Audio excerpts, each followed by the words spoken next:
سب کچھ کرنا میرے بھائیوں، یہ 5 گناہ کرنے والی عورتوں کو اپنے گھر میں داخل مت ہونے دینا، یہ 5 گناہ کرنے والی عورتوں سے شادی مت کرنا۔ اگر یہ 5 گناہ کرنے والی عورتیں تمہارے گھر میں داخل ہو گئیں تو یاد رکھنا تم تباہ ہو جاؤ گے، گھر غربت کی دلدل میں پھنس جائے گا، پھر بچے یتیم ہو جائیں گے، وہ یتیموں کی سی زندگی گزارنے پر مجبور ہو جائیں گے۔ تاریخ گواہ ہے کہ جس گھر کے اندر یہ 5 گناہ کرنے والی عورتوں کا داخلہ ہوا، اس گھر میں رحمت کے فرشتے روٹ گئے۔ آج کے اس بیان میں میں آپ کو ان عورتوں کی 5 نشانیاں بتاؤں گا جو 5 نشانیاں گھروں میں پریشانیاں لاتی، مصیبتیں لاتی ہیں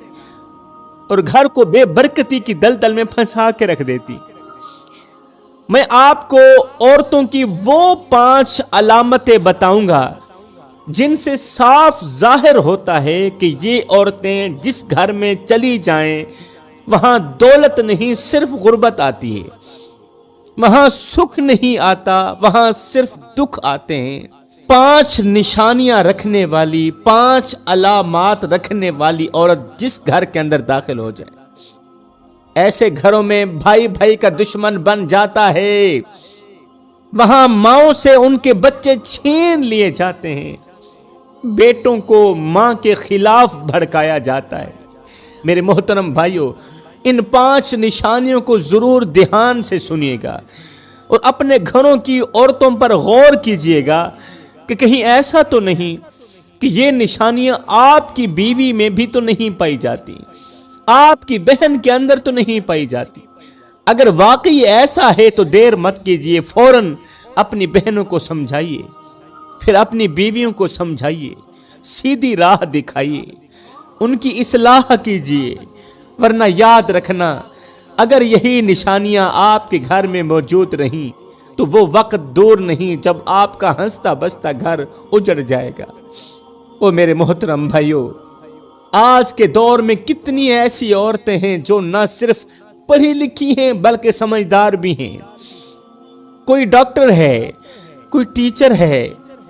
کوئی پروفیسر ہے، کوئی بڑی بڑی کتابیں پڑھ چکی ہے، دین کی باتیں بھی جانتی ہے، دنیا کے اصول بھی سمجھتی ہے، لیکن افسوس کی بات یہ ہے کہ یہی پڑھی لکھی عورت جب اپنے شوہر کے سامنے آتی ہے تو اسے کم تر سمجھتی ہے، خود کو شوہر سے افضل سمجھتی ہے اور شوہر کو خود سے کم تر سمجھتی ہے، شوہر کی بات کا لحاظ نہیں کرتی، اسے عزت نہیں دیتی، اس کے ساتھ ایسے رویے رکھتی ہے جیسے وہ کسی معمولی انسان سے بات کر رہی ہو۔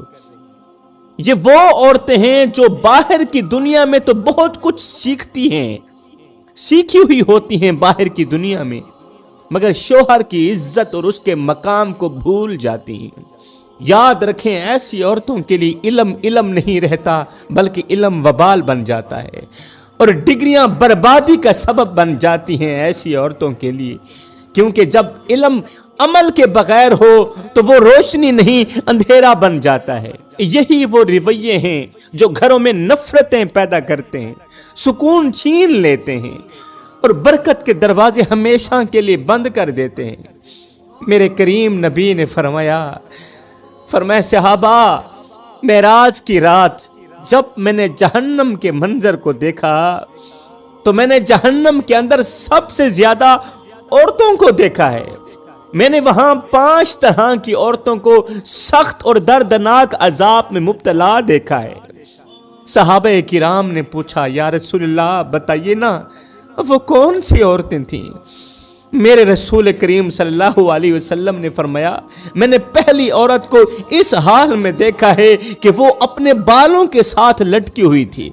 بالوں کے ذریعے لٹکی ہوئی تھی اور نیچے آگ کے شعلے بھڑک رہے تھے، وہ چیخ رہی تھی، وہ تڑپ رہی تھی اور بار بار فریاد کر رہی تھی کہ مجھے بچاؤ، مجھے بچاؤ۔ میں نے حضرت جبریل علیہ السلام سے پوچھا، اے جبریل بتا یہ عورت کون ہے جسے اس قدر دردناک عذاب دیا جا رہا ہے؟ تو حضرت جبریل علیہ السلام نے کہا، اے اللہ کے نبی، یہ وہ عورت ہے جو دنیا میں اپنے بالوں کی نمائش کیا کرتی تھی، شوہر کی اجازت کے بغیر گھر سے باہر نکلتی تھی، اپنے بال غیر محرم مردوں کے سامنے کھلے رکھتی تھی اور بالوں کو سنوار کر دوسروں کے لیے زینت بنتی تھی، اسی ایک گناہ کی وجہ سے آج اسے دردناک عذاب دیا جا رہا ہے۔ معذرت کے ساتھ کہنا پڑ رہا ہے، معذرت کے ساتھ کہنا پڑ رہا ہے کہ آج میرے معاشرے کی کتنی ایسی عورتیں ہیں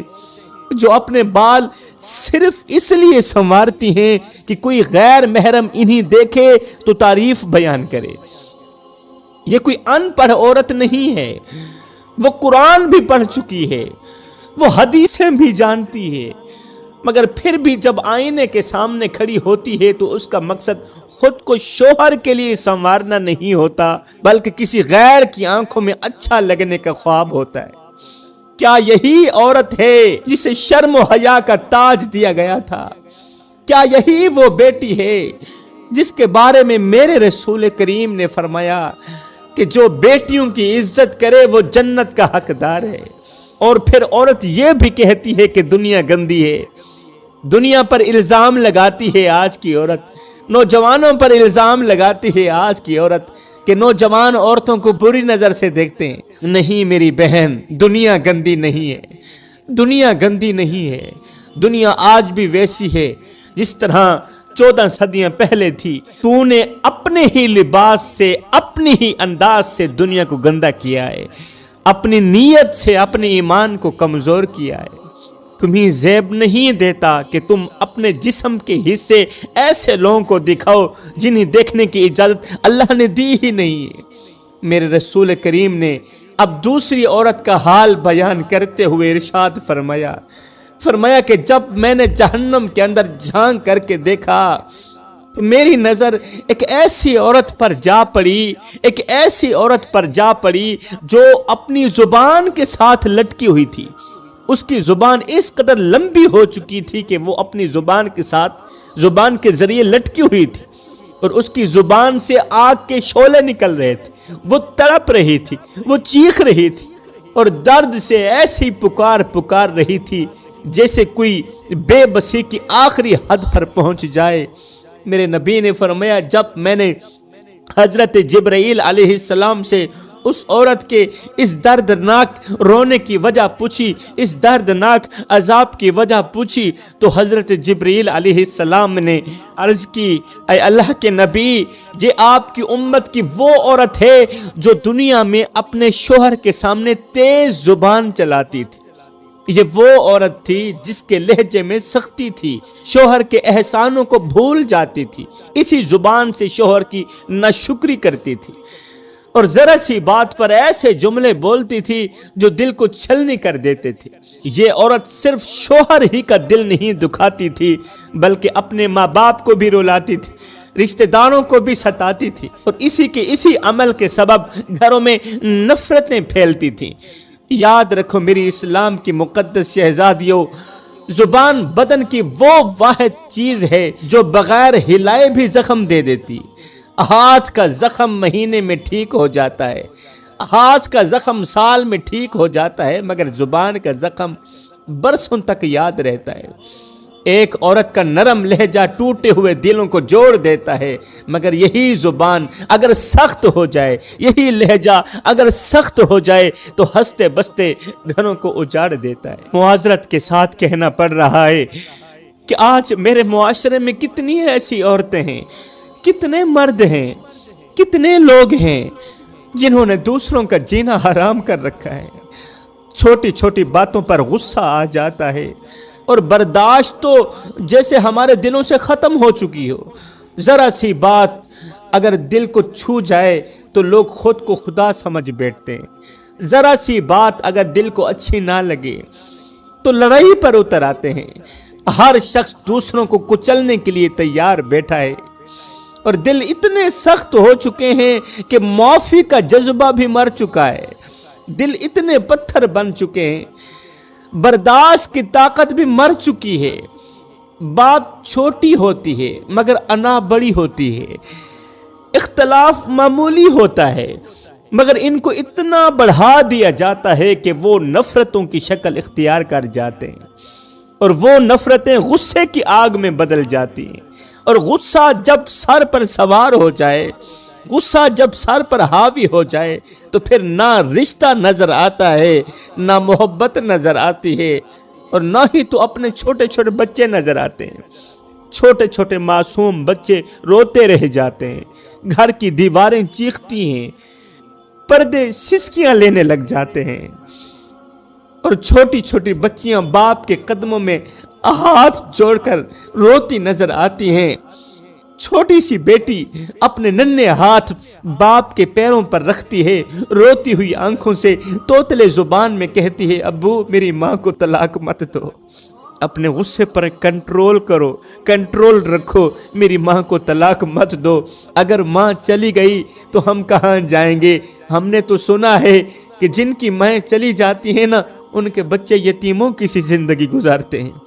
ان کے بچے پھر دوسروں کے اترے ہوئے کپڑے پہنتے ہیں، ان کے بچے دوسروں کا بچا ہوا کھانا کھاتے ہیں۔ میرے محترم بھائیوں،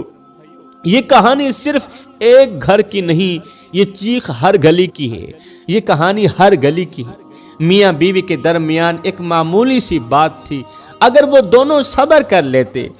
تو وہ بات ختم ہو جاتی، دونوں صبر کر لیتے، ایک دوسرے کی برداشت کر لیتے تو یہ معمولی سی بات ختم ہو جاتی۔ اگر دونوں اپنی زبان روک لیتے تو شاید آج گھر سلامت ہوتا، مگر نہ مرد نے معاف کیا، نہ عورت نے جھکنا سیکھا، دونوں نے اپنے غصے کو، اپنی نفرتوں کو اولاد کے سکون پر غالب کر دیا۔ حضرت سیدنا علی المرتضیٰ شیر خدا کرم اللہ وجہ الکریم سے پوچھا گیا کہ اصلی مرد کون ہوتا ہے؟ اصلی مرد کون ہوتا ہے؟ فرمایا جو ہر چھوٹی بڑی بات کو برداشت کرتا ہے، ہر چھوٹے بڑے غصے کو برداشت کرتا ہے، وہی اصلی مرد ہوتا ہے۔ تو میرے محترم بھائیوں، چلتے ہیں ہم اپنے آج کے اصل سبق کی طرف، آج کے اصل موضوع کی طرف۔ آج کا ہمارا موضوع یہ تھا کہ گھر میں مصیبتیں، پریشانیاں اور تباہی لانے والے عورتوں کی 5 نشانیاں کون سی ہیں؟ میرے اسلامی بھائیوں، ہمارے رسول کریم صلی اللہ علیہ وسلم کا فرمان عالی شان ہے کہ گھر کو جنت کے باغوں میں سے باغ بنانے میں عورت کا سب سے بڑا کردار ہوتا ہے۔ وہ عورت جو شوہر کے غم کو اپنا غم سمجھے، شوہر کے بخار کو اپنا بخار سمجھے، اس کی تھکن کو اپنی محبت سے مٹا دے، شوہر کی تھکن کو اپنی محبت سے مٹا دے، اس کی غربت کو اپنی مسکراہٹ سے چھپا دے، وہی عورت ایک غریب مرد کے لیے دنیا کی سب سے بڑی دولت بن جاتی ہے۔ یہ عورت ایک غریب شوہر کے لیے اللہ کا سب سے بڑا انعام ہوتا ہے، جو شوہر کے بخار کو اپنا بخار سمجھتی ہے، جو شوہر کی غربت کو اپنی غربت سمجھتی ہے۔ لیکن اگر یہی عورت بگڑ جائے، پٹڑی سے اتر جائے، خود کو آزاد سمجھنے لگے، زبان دراز ہو جائے، شوہر کو حقیر جاننے لگے اور دل میں انا کا زہر بھر جائے، تو پھر یہی عورت جنت کے ٹکڑے گھر کو جہنم کا ایندھن بنانے میں دیر نہیں کرتی۔ اب بات کرتے ہیں کہ گھر کو غربت کی دلدل میں پھنسانے والی عورت کی پہلی نشانی کون سی ہے؟ پہلی نشانی کیا ہے؟ وہ پہلی نشانی ہے کسی بھی عورت کا اپنے شوہر کے سامنے زبان چلانا۔ یہ پہلی نشانی ہے، یہ پہلی علامت ہے۔ شوہر سے اونچی آواز میں بات کرنا، ایسی عورت جو شوہر کو الفاظوں سے زخمی کرے، زبان سے زخمی کرے، اونچی اونچی آواز میں باتیں کرے، بک بک کرے، وہ صرف دل نہیں توڑتی، وہ گھر کی بنیادیں بھی ہلا کے رکھ دیتی ہیں۔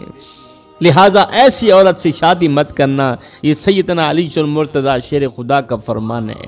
ایسی عورت سے شادی مت کرنا اگر تمہیں خبر مل جائے کہ تمہاری جو منگیتر ہے وہ اپنے باپ کو بے عزت کرتی ہے، وہ اپنے بھائیوں کے سامنے زبان چلاتی ہے، وہ اپنی ماں کے سامنے زبان چلاتی ہے، تو رشتہ ٹھکرا دینا۔ ایسی عورت سے شادی مت کرنا، ورنہ یاد رکھنا تم تباہ ہو جاؤ گے، ہمیشہ کے لیے پریشانیوں اور مصیبتوں کی دلدل میں پھنس جاؤ گے۔ میرے رسول کریم صلی اللہ علیہ وآلہ وسلم نے فرمایا، جو عورت اپنی زبان سے شوہر کو تکلیف دیتی ہے، ایسی عورت رب کی ناراضگی میں رہتی ہے ہر وقت۔ ایسی عورت ہر وقت رب کی ناراضگی میں رہتی ہے، اور جس عورت کے اوپر اللہ ناراض ہو جائے، وہ جہاں بھی رہتی ہے شیطان کی گرفت میں رہتی، اور شیطان تو کب سے یہی چاہتا ہے کہ وہ ہنستے بستے گھر کو اجاڑ کر رکھ دے۔ میرے بھائیو، یہ تو ہو گئی پہلی نشانی۔ اب بات کرتے ہیں دوسری نشانی کی، اور وہ دوسری نشانی ہے کہ جب نماز میں دل نہ لگنے لگے، جب نماز میں دل نہ لگنے لگے، جب سجدوں سے دل بھر جائے، تو سمجھ لو تمہارے گھر میں غربت آنے والی ہے۔ اور فرمایا اگر ایسی عورت تمہارے گھر کے اندر داخل ہو جائے جس کا نماز اور قرآن کے ساتھ کوئی بھی تعلق نہ ہو، بے نمازی عورت اگر تمہارے گھر کے اندر داخل ہو جائے، جس کا دین کے ساتھ دور سے بھی واسطہ نہ ہو، فرمایا جان لو، بلکہ پکا یقین کر لو کہ تمہارے گھر میں بے برکتی آنے والی ہے، تمہارا گھر غربت کے دلدل میں پھنسنے والا ہے۔ اگر تم چاہتے ہو کہ تمہارے گھر میں رزق کا نزول ہو، سکون کا بسیرا ہو اور دعائیں قبول ہوں، تو ایسی عورت کا انتخاب کرو، ایسی عورت کا انتخاب کرو جو نماز سے جڑی ہوئی ہو، قرآن سے محبت رکھتی ہو اور اپنے رب کے آگے جھکنا جانتی ہو، کیونکہ جب عورت سجدہ کرتی ہے تو رب اس کے گھر کو اپنی رحمت سے بھر دیتا ہے، حلال رزق سے بھر دیتا ہے۔ کہتے ہیں کہ ایک عورت ایک بزرگ کے پاس گئی، کہنے لگی اے اللہ والے، میں نے ہمیشہ سنا تھا کہ جو عورت نماز نہیں پڑھتی اس کے گھر میں رزق نہیں آتا، جو عورت نماز نہیں پڑھتی، نہ اللہ کے حضور جھکتی نہیں ہے، اس کے گھر میں رزق نہیں آتا۔ لیکن میرے محلے میں ایک ایسی عورت بھی رہتی ہے جس نے نہ کبھی نماز پڑھی ہے، نہ کبھی قرآن کو چھوا ہے، نہ کبھی اللہ کے آگے جھکی ہے، مگر پھر بھی اللہ نے اسے خوب پیسہ دیا ہوا ہے، اس کے پاس سب کچھ ہے، اس بے نمازی عورت کے پاس سب کچھ ہے، گاڑی، بنگلہ، سونا، چاندی، حتیٰ کہ اللہ نے اسے اولاد بھی دی ہے۔ آخر اس کی کیا وجہ ہے؟ یہ سن کر اس اللہ والے نے مسکرا کر کہا، سر جھکایا، نہایت ہی نرمی سے فرمایا، بیٹی اس سے بڑی تباہی اور کیا ہو سکتی ہے کہ رب نے اسے ناپسند کر دیا ہے، کیونکہ اللہ جس سے محبت کرتا ہے اسے اپنے در پر بلاتا ہے، اسے سجدے میں جھکنے کی توفیق دیتا ہے، اس کے دل کو نماز میں لگا دیتا ہے، قرآن کو اس کی آنکھوں کی روشنی بنا دیتا ہے۔ اللہ جس سے محبت کرتا ہے، اللہ جسے اپنا سمجھتا ہے، جسے پسند کر دیتا ہے، قرآن کو اس کی آنکھوں کی روشنی بنا دیتا ہے، اور جسے رب ناپسند کر دے اس سے نماز کی توفیق بھی چھین لیتا ہے، سجدوں کا ذوق پھر ختم ہو جاتا ہے۔ اللہ جب ناراض ہوتا ہے روٹی بند نہیں کرتا، اللہ جب ناراض ہوتا ہے رزق بند نہیں کرتا، اللہ جب ناراض ہوتا ہے سورج کو حکم نہیں دیتا کہ فلاں شخص میرا نافرمان ہے، تیری کرنیں اس کے آنگن میں نہیں جانی چاہیے، نہ بندے نہ۔ اللہ جب ناراض ہوتا ہے تو سجدوں کی توفیق چھین لیتا ہے، اللہ جب ناراض ہوتا ہے تو من اجڑ جاتا ہے، اور جس بندے کا سرے سے من بھی اجڑ جائے اس کے پلے رہتا ہی کیا ہے۔ حضرت سیدنا امام علی مقام امام حسین سے پوچھا گیا، حضرت آپ کو جنت عزیز ہے یا نماز عزیز ہے؟ آپ کو جنت عزیز ہے یا نماز عزیز ہے؟ آج کوئی بھی قاری قرآن کی تلاوت کرتا ہے تو مقصد یہی ہوتا ہے اللہ راضی ہو جائے، اور جب اللہ راضی ہو جائے گا تو بدلے میں کیا ملے گا؟ جنت ملے گی۔ کوئی بھی تبلیغی جماعت والا بستر اٹھاتا ہے، اپنا محلہ چھوڑتا ہے، وطن چھوڑتا ہے، شہر گلی، اپنا ضلع، اپنا ملک چھوڑ جاتا ہے، کیوں؟ تبلیغ کروں گا، اللہ راضی ہو جائے گا، اور جب اللہ راضی ہو جائے گا بدلے میں کیا ملے گا؟ بدلے میں انعام ملے گا۔ انعام میں کیا ہوگا؟ انعام میں جنت ہوگی۔ کوئی بھی حافظ قرآن حفظ کرتا ہے، بار بار قرآن کی تلاوت کرتا ہے، قرآن کو اپناتا ہے، کوئی بھی نمازی نماز پڑھتا ہے تو بدلے میں وہ جنت لینا چاہتا ہے۔ کسی بھی نمازی سے پوچھ لو تو وہ کہے گا مجھے جنت زیادہ عزیز ہے، کیونکہ میں نماز پڑھتا ہوں تو صرف جنت حاصل کرنے کے لیے، جنت لینے کے لیے۔ یہی سوال حضرت سیدنا امام علی مقام امام حسین علیہ السلام سے پوچھا گیا، آپ کو جنت عزیز ہے یا نماز عزیز ہے؟ آپ کو جنت عزیز ہے یا نماز عزیز ہے؟